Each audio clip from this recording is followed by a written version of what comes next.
Season 3 secured Dragon Prince's standing as one of the best fantasy shows out there, live action or otherwise. This is thanks to the astounding narrative, the high stakes, and the well-developed dynamic characters. A standout among our cast of characters for me is Soren. Sure, he isn't the sharpest tool in the shed, but this guy has heart and has had, in my opinion, the most interesting arc on the show. Let me share why. I'm Kris Carr, and today I want to talk to you about Soren from Netflix's Dragon Prince.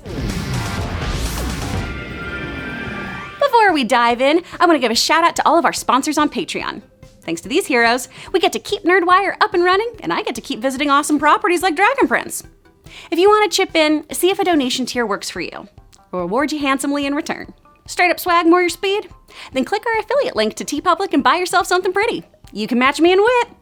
And lastly, please be warned that I'll be talking about what happens to Soren in the latest installment of Dragon Prince. So if you haven't binged through books 1, 2, and 3, you might want to wait on this video. Otherwise, I could spoil some major plot points for you. Art! Finally something I'm good at. Sorry, won't interrupt again. Please, continue, Soren. On to Soren. The Dragon Prince delivers a masterclass in character development and inner realizations. And far and away the best example of this is with Soren. Soren is the son of the Archmage Lord Viren, and a member of the Crown Guard of Katalis. The Crown Guard is sworn to, you guessed it, guard the crown, and is devoted to protecting the royal family. Soren is the youngest member ever of this prestigious group. As a member of the Crown Guard, Soren has some serious sword fighting skills, and is an expert at hand-to-hand combat. He's so advanced that he's typically tasked with leading the other soldiers. What he may lack in book smarts, he's gotten street smarts. I'm just a nice guy and people get the wrong ideas sometimes. You don't speak sarcasm so good, do you? No, I do not. He understands the battlefield and siege strategy. When we first meet Soren, it seems like we're being set up to meet our bully. He's sword fighting our hero Callum, teasing him mercilessly and referring to him as the Step Prince. But once Soren realizes Callum really wants to impress his sister Claudia, Soren offers to take a dive in their fight. So this blonde buffoon can't be all bad, right? Don't worry, I'll help. You come at me this time. Oh, I am stabbed! The dude definitely is cocky and headstrong, but he still has a good heart. Soren's a warrior who likes to have a good time, loves puns, and likes to jab his opponents with some lighthearted teasing.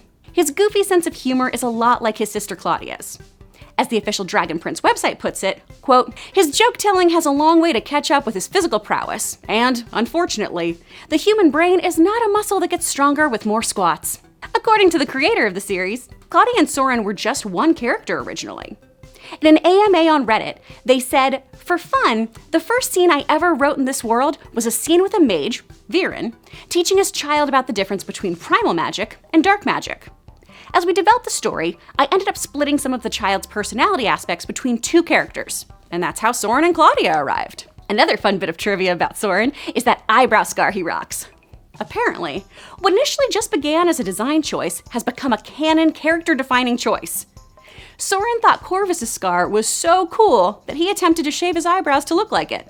The shaving attempt ended with Soren actually scarring himself. Soren desperately wants to impress his father, so much so that he considers killing the princes at his request. Oh man, okay, I have to geek out about this because I read this and then went back and rewatched this moment like over and over a billion times. Okay, so in the episode Through the Ice, when Viren gives Soren his mission, the second Soren actually gets what his dad is saying, like his actual intended meaning, his eyes dilate, because that's the common physiological response when adrenaline gets in your bloodstream. And what gets your blood pumping more than your dad asking you to be a murderer?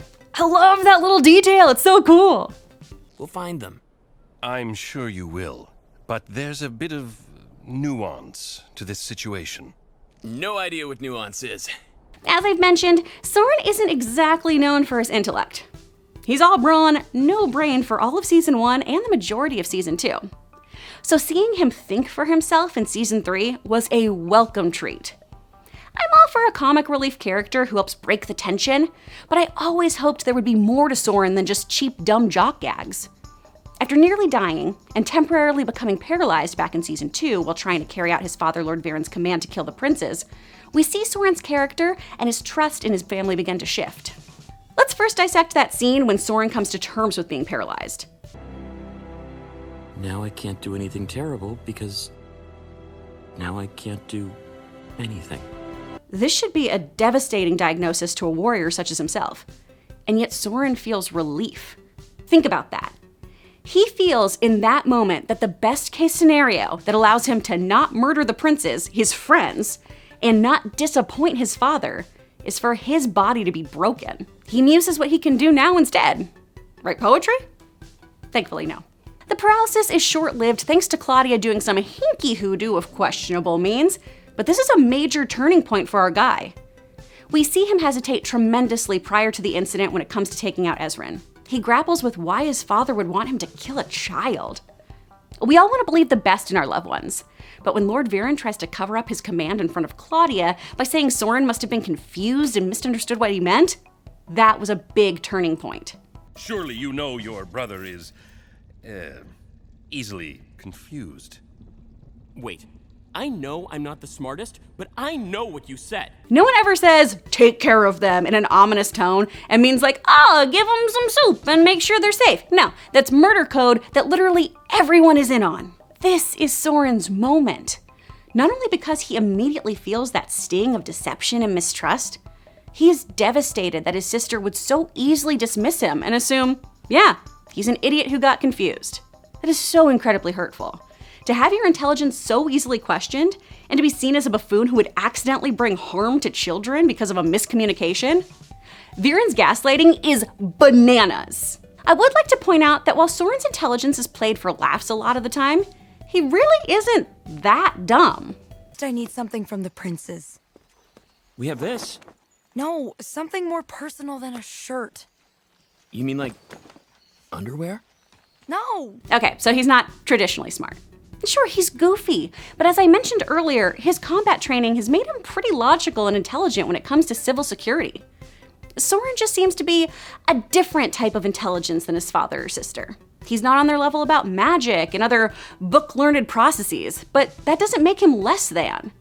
This is definitely something that has been programmed into Soren. You aren't as smart as us, so unless we need you to hack and slash, you should probably just shut up and do what we say. Seeing Soren break this cycle of thinking is really powerful, and I think something everyone needs to see. You are not the things people say about you. The timing is pretty impeccable too, since it means Soren becomes wary of his father's intentions. He turns his dad down when offered to become some fiery rage monster, and he helps free Ezran from his imprisonment. Ultimately, out of his loyalty to King Harrow and his oath as a crown guard, he sides with Ezran, Callum, and Rayla to protect and return the Dragon Prince to his mother. He leaves behind his family and all he's ever known in hopes of his former opponents allowing him to join their ranks so he can do the right thing. This redemption arc is so satisfying. It's like a little Sokka Zuko hybrid, and I am here for it. It's one of the best moments of the season, and quite possibly the entire series so far. When he believes his father will hurt Ezran, and he just stabs his own dad, and then it turns out to just be an illusion. Oh, what a moment! Soren ping-pongs between being mortified by his own actions, then hurt that his sister would deceive him in such a manner. And Claudia can't believe her brother would be willing to kill their own father. A recurring theme within the Dragon Prince is this idea of the sins of the father. Are we doomed to be our parents? Can we break the cycles they've placed us in?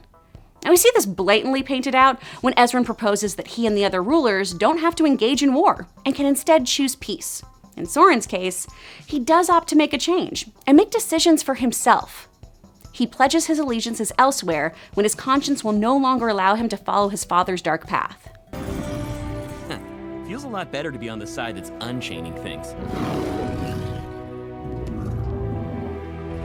And what I really adore about this character is that while he grows wiser and has his worldview altered, he still holds on to his goofy side. We don't see Soren compromise who he is, and that's a hero worth rooting for. And hey, if you're like me and you can't get enough of this doof, you definitely need to check out Netflix's alternate opening to the series as narrated by Soren. It's amazing. The elves and dragons saw this and freaked out. Enough, stop, knock it off. Oh, you're so strong. He is a miracle and an idiot. I love him. Hey, that's just my take on Soren. What do you think of this character? Are you as big a fan as I am? Did you find his redemption satisfying? Let me know your thoughts in the comments below. Hey, while you're at it, I would really appreciate if you'd hit that subscribe button and the bell if you haven't already. Thanks to everyone on Patreon, TeePublic, and all of y'all who just tuned in. For more videos, click to the left. See you, Space Cowboy.